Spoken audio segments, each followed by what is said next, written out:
mustaqim yang mutasir.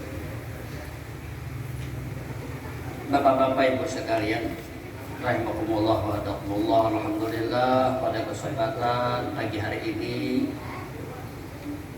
kita dapat hadir berkumpul di rumah ini untuk mengadakan pertemuan, mendengarkan penjelasan-penjelasan dari proses keberangkatan sampeyan dari Kita Kapuas menuju Madinah Al-Munawwarah dan Mekah Al-Mukarramah dalam melaksanakan ziarah sekaligus juga umrah. Mengetahui dan mempelajari ilmunya pun juga berkewajiban. Adalah wajib bagi kita mempelajari ilmu tentang sembahyang pun juga merupakan kewajiban. Nah, begitu juga haji dan umrah apabila sudah saatnya tiba wajib bagi sampeyan, maka mengetahui mempelajari ilmunya pun juga menjadi sebuah kewajiban. Supaya ibadah yang pian gawi ini ada dasar ilmunya. Paling kurang sampean tahu apa gawiannya, nampian gawi namanya itu apa ngarannya, hukumnya apa. Nah, itu paling kurang sebenarnya itu. Nah, berkenaan dengan ibadah sembahyang, ibadah haji umrah sama.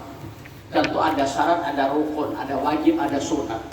Nah, ini yang perlu pian ketahui supaya dalam ibadah itu sampean bisa membedakan mana gawian nang rukun, mana gawian nang wajib, mana gawian nang sunat, kayak apa pembatal atau hal-hal yang dilarang dalam ihram.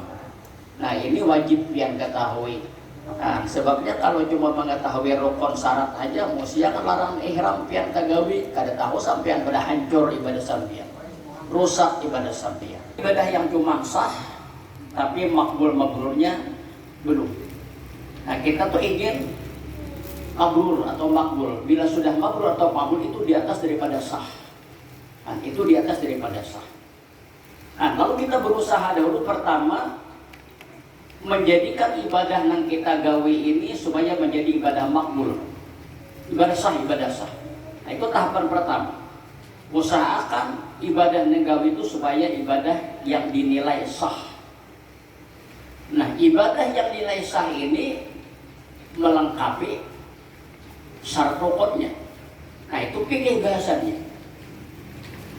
Nah, syaratnya dilengkapi, rukunnya dilengkapi. Nang wajib-wajibnya ya kita tahu juga digarja, yang larangan ihramnya ditinggalkan. Nah, bila lengkap masa macam itu, ibadah itu dinilai sah. Nah, setelah ibadah ini sah dengan melengkapi syarat rukunnya, menghindari hal-hal yang dilarang dalam ihram, sah ibadah ini.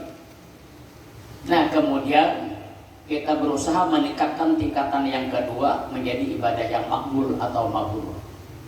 Nah, ini bukan hanya sebatas fikihnya, tapi ada cara-cara kiat-kiat lain.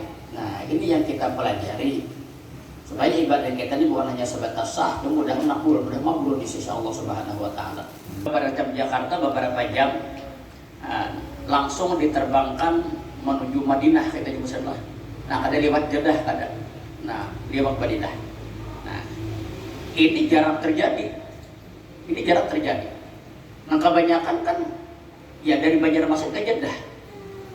Sedangkan dari Jeddah ke Banjarmasin ini pakai bis itu lebih 5 jam, bisa mencapai 6 jam hanya sampai. Nah, ya lapah juga kita duduk di bis, capek juga.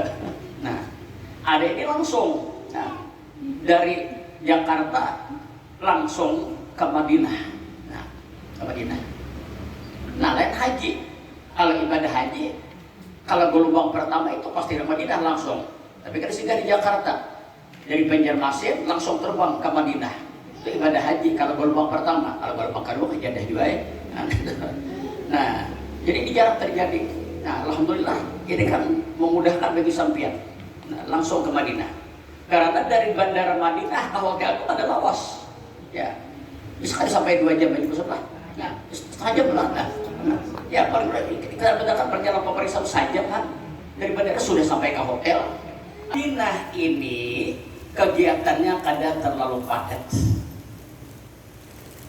Nah, di Madinah ini baru umrah baru. Acara kita di Madinah cuma ziarah. Nah, ziarah ke makam Rasulullah tujuan kita pertama. Ya mudah-mudahan kan juga sampai kita ke sana. Kemudian ziarah lagi ke tempat ya bersejarah di tanah Madinah, menapak tilas dari perjalanan Rasulullah. Kemudian kita mengikuti sembahyang berjamaah di Masjid Nabawi, Masjidnya Rasulullah. Nah, ini kegiatan kita di Madinah itu. Rasulullah Sallallahu Alaihi Wasallam, duyupur Rasul. Nah, sebagai tamu Rasulullah, kalau di Madinah ini ya berhati-hati ya. Jangan pakai macam-macam gawian. Beradab aja bahasa kita. Kata tamu Rasulullah. Nah, pada suatu saat sampai jamnya, sampai waktunya sampean akan dibawa ziarah misal. Nah, ini diusahakan itu ziarah ke makam Rasulullah. Nah, apa nang pian cari ziarah ke makam Rasulullah ini? Apa nang pian cari? Nah, hukumnya Nabi barang siapa ziarah lawan aku setelah aku wafat itu sama ia ziarah lawan aku di waktu aku hidup sama dia. Nah, tujuannya apa pian ziarah ke makam Rasulullah ini? Nah, jadi Bapak Ibu sekali ini kegiatan kita ke Madinah duluan untuk ziarah ke makam Rasulullah. Tujuan kita di lain, kita berkeinginan untuk minta syafaat sidin, minta pertolongan sidin. Bukan hajat di akhirat, di dunia ini. Itu yang kita cari, syafaat dari Rasulullah, pertolongan Rasulullah. Nah, karena Allah menyuruh. Biar Allah dalam Quran, walau annahum izzalamu anfusahum ja'uka fastaghfirullaha wastaghfara lahumur rasul lawajadullaha tawwabur rahim. Jikalau ya Allah manusia telah menjalimi diri mereka, ya kita orang jalim terhadap diri kita, berbuat salah terhadap diri kita. Setiap dosa yang kita lakukan ini adalah sebuah kezaliman dalam diri kita. Kita ini menjalimi diri kita seorang, kita menyakiti diri seorang dengan dosa-dosa yang kita gauli. Betapa banyak dosa kita. Nah, ini zalim kita lawan diri kita. Jadi biar Allah, jikalau sekiranya manusia menjalimi dirinya, lalu ia datang, hai Muhammad, kepada engkau. Nah, jauhkah mereka datang kepada engkau di waktu beliau masih hidup atau beliau sudah wafat, sama. Astagfirullah. Lalu nang datang ini minta ampun kepada Allah. Nah, perbanyak istighfar di sana kayaknya. Wastaghfarallahu Rasulullah pun memintakan ampunan kepada Allah untuk sempian. Jawabannya lawajadullaha tawwabur rahim. Pasti. Niscaya kita pasti mereka mendapat ampunan dari Allah yang Maha Penyayang.